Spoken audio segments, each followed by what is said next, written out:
Curious about what life is like for authors in Canada? Then this is the episode for you. Hi, I'm Tanya Duncan Ellis, author of They Built Me for Freedom in the Sophie Washington series, with another episode of Write This, my author interview show. And today I'm excited to welcome Sade Smith, a Toronto-based children's author, to learn about her journey and what life is like for authors in that area of the world up in Canada. I met her this summer at a conference and really enjoyed spending time with her, learning about her books and process. So I'm thrilled to have her on today. And I want to welcome all of you who are joining us, and please feel free to put questions that you might have as we go along with the conversation in the chat. So I see that Sade has fun to have her here. She's a lot of fun to hang out with, and her books look amazing. And I'm interested to learn about her process and all she's been doing. Hey, Sade, how are you Hey, doing? I'm good. How are you? Fine. Thank you so much for joining me. I was just saying I enjoyed getting to know you a little bit at the ALE conference this summer. And I love following you online and seeing all the fun things that you all are doing up in Canada.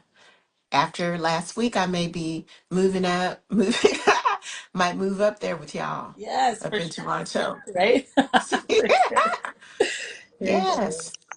But can Yeah. you share a little bit about yourself? Where are you based, and a little bit about your books and what you write? Yeah. So first of all, thanks for having me on. This is great. So I'm from Toronto, Canada. Well, technically Brampton, or Mississauga area, near Toronto, in Canada, and I write children's picture books for now. Yes. Okay. For now. So what are your books? I know you have two, or do you have more than that? I Tell do. us I a have bit. two. So I Mhm. have this book here, Granny's Kitchen. And this one is illustrated by Ken Daly. This is the first one that came out in 2022. Granny's Kitchen. And the second one that came out in 2023 is illustrated by Sayada Ramdial. And it's called Julie and the Mango Tree. That is so beautiful, Yes. colorful. I love that. Yes. Yes. So what got you involved in writing for children? Have you written before that time? I did, yes. So actually, I've been, writing since I was a little kid. I've always been just really interested in writing. Like it was just something that I've always loved to do. And I had like a teacher, and she said, you should continue writing. So I just kept writing, but just kind of like for fun. You know what I mean? Just like I used to write little stories and share them with my mom and like my family and all that. But then like a few years later, my sister actually said, she's like, why don't you get your books published? And it's something I didn't really think about doing, and I thought about it, and I was like, you know what? That's actually a pretty good idea. And then that's whenever I, wanted to become a published author. Right. That's really Yeah. cool. And it's interesting to learn how your teachers encouraged you. And that's really sweet. That's kind of what happened with me, too. My teachers encouraged me when I was little, and then I just kept writing and telling different stories.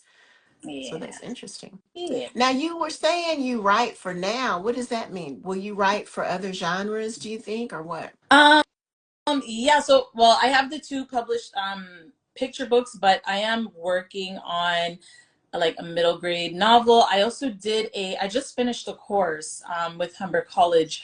It was a creative writing course, and I wrote a novel. Oh, wow. So That's yes, I wrote an congratulations. adult Yeah. novel, but I still need to do like, the other parts to it. I just came up with the first draft. Hmm. It's a lot of work, Right. a lot more work than I thought. So I'm going to be getting back to that soon, but I'm mainly working on the middle grade novel that I want to, put out next. Right. Well, Yeah. congratulations on finishing that. That's Thank you. wonderful. And I see online watching you, you're so involved in all kinds of different festivals and activities and different things going on. Can you talk a little bit about that? Yeah, so we have like, a few things going on. Usually I partake in these activities with a group that I'm a part of called Sankofa's Pen. This is a group put Mm. on. It's run by created by Nadia Han. She's another picture book author, and she always has these events going on, and I always, partake in these events for sure because it's a great way to get my books out there. It's a great way for me to network with other people, and it's also just a way to support the writing community. Right, because you Yeah. seem to have a very tight-knit community of Black authors in your area, is what it looks like. Yeah. Yeah, you know what? There aren't many of us. Not to say that there aren't many of us, but traditionally published authors, there aren't many. Mm. So, we're trying to increase that number. You know what I mean? We're trying to get more people to come over to the traditional publishing side. Um, but yeah, Okay, now it's a that's a thing. good.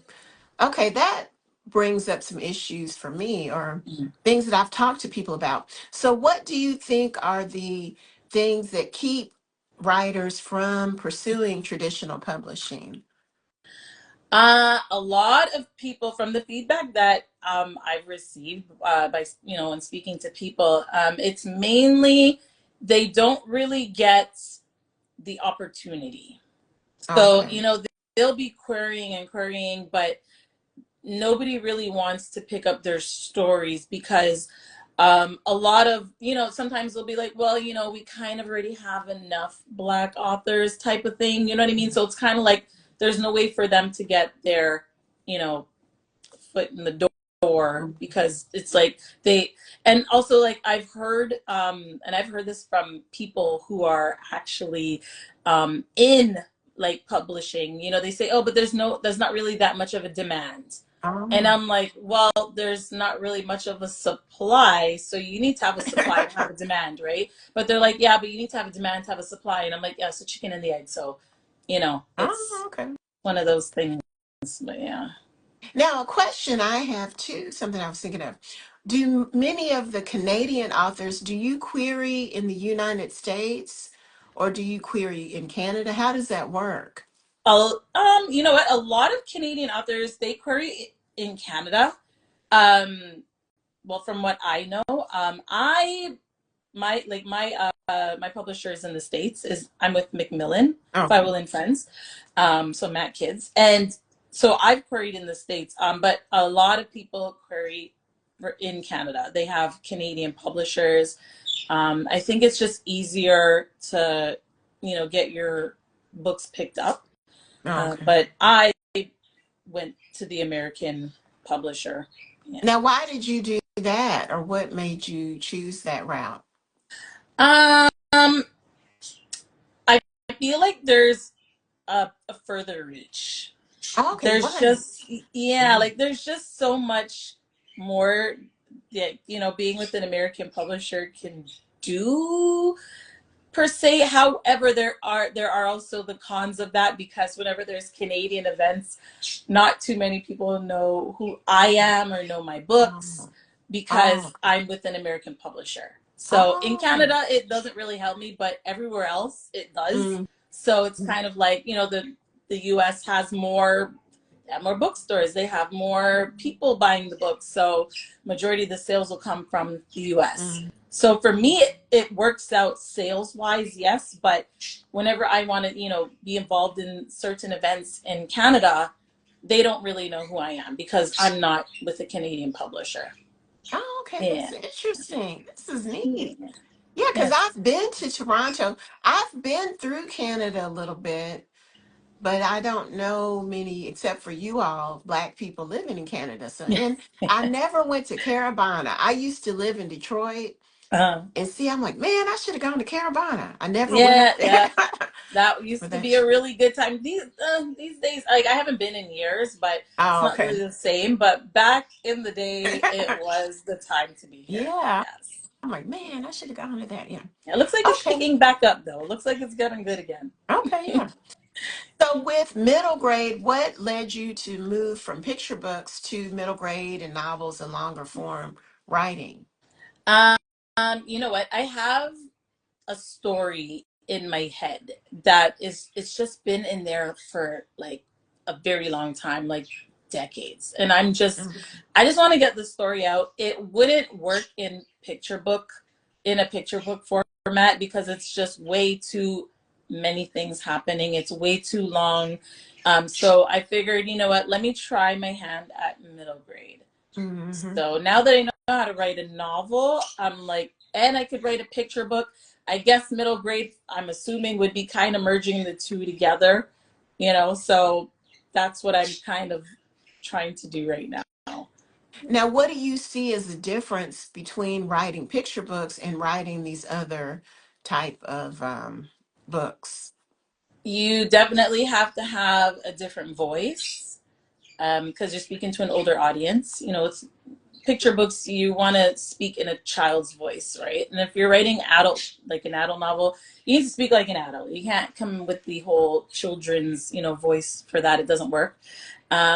You also, the wording is also different. You have to, in a picture book, you do more telling than showing. And then in a, chapter book novel, you do more showing than telling. Right.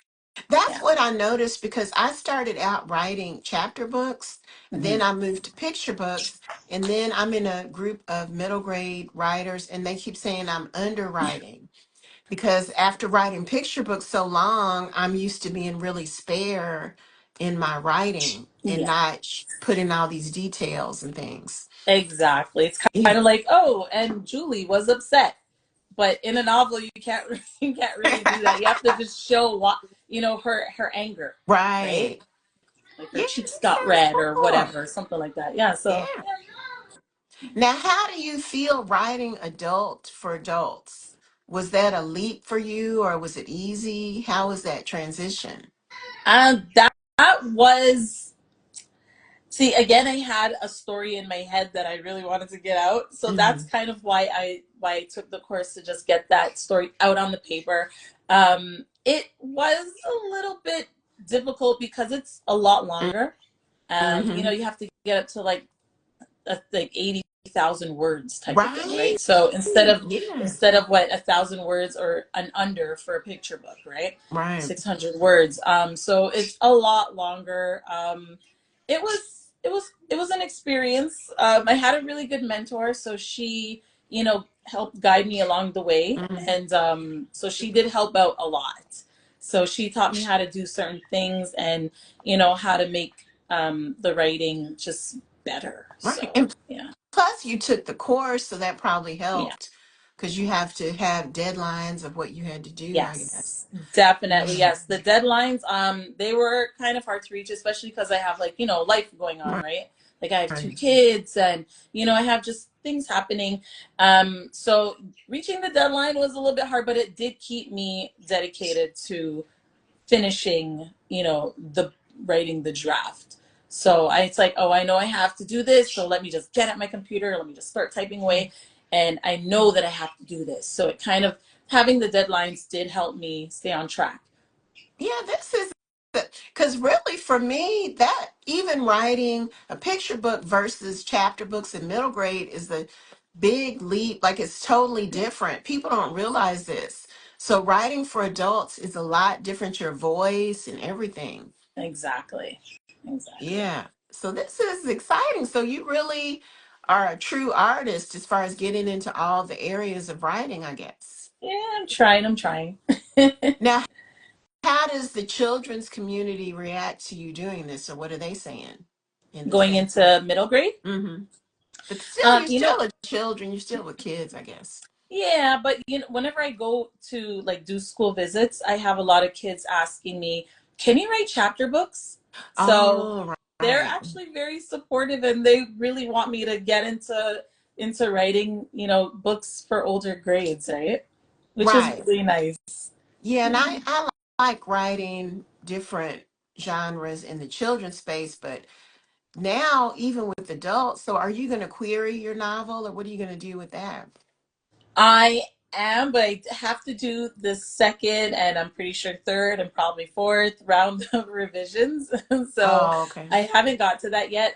My mentor did suggest to just put like a 1-2 month break, maybe even 3 months to just leave it alone, don't look at it. So whenever Mhm. I go back to it, I have like a fresh mind. And then I Right. can like do the revisions a lot better because I it's like kind of like I forgot what I wrote down. And then now whenever I see it again, it's kind of like I'm seeing it for the first time, which will help me to do revisions a lot better. Right. So that's what I'm doing. I haven't got around to it yet, but I will. Now, do you work with a critique group? But then you do have your mentor. Oh. Yes, I do. I do have a critique group. There's four of us in the group. We're all children's book writers. Some write like middle grade. So I do have a critique group, and but that I haven't shared my middle grade book with them yet. I've only shared, my manuscripts for my children's books, my children's picture books. Mhm. So for those, yeah, I we do. And the critique group helps out a lot because they see things that I don't see. You know what I mean? And Right. they can, ask me like, hold on, what does that mean? Or wait, why would you put that instead of this? Like, or maybe you can, they give suggestions and things like that as well. So Mhm. that Yeah, really I helps. find that to be helpful for all writers having that critique group and Yes, feedback from other people. Yeah. definitely. And it's interesting to me when you're talking about people hesitant to go to traditional publishing or try that they're saying there's too many stories or not. Because I don't know if we have that here in the US, if they've been saying. And now recently the numbers have gotten better with the representation with, Yeah. yeah. I I do see some improvement, but not enough. Um, Mhm. I wish, to see a lot more, BIPOC authors out there. Right. It's kind of, hard being, the only one. It's like, you know what I mean? It'd be nice if we can have a whole bunch of, more people to just join in the publishing industry. It's Mhm. just yeah, it's kind of And difficult. what's the percentage of Black people who live in Canada? I don't even know what that is. Or do you know? I am not sure, but there Mm. are a lot. Oh, okay. there Yeah. there definitely are a lot of Black people in Canada, but it's just, yeah, it depends. I guess it depends on where you go because you'll see more of them depending on where you go. Toronto, very diverse, so you'll see a Right. lot of, Black people in Toronto. Yeah. Right. Because I've been to Quebec Mm. and Montreal and mainly Yeah. see Tim Yeah. Hortons. Is it Tim Hortons? Those coffee shops everywhere you go. Tim Hortons everywhere. Yes. Yes. Okay. Okay. So you've answered a lot of questions. So, yeah, for me, what would be the benefit of traditional publishing versus self-publishing in your mind or from what you've seen? Traditional publishing. So actually, before I became traditionally published, I did self-publish a book. Okay. Um, but and I it's a lot of work. Like you Right. have Right. to do everything. You have to write it. You have to get it edited. You have to get the illustrator. You have to do all the marketing. You have to do this, and that. Everything is you.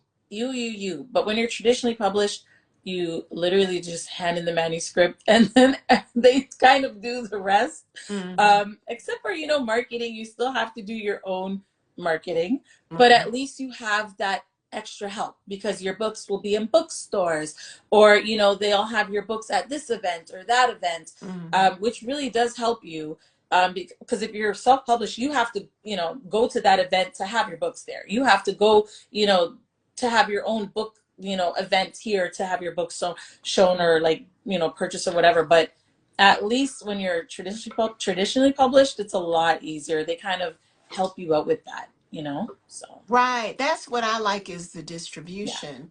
And then when I see all the work people are doing self-publishing, if they're working that hard, they may be able to get a book deal. Some that I've seen that work so Yeah, hard, and then they would have that distribution. More people seeing exactly. their work. Yeah. So, Exactly.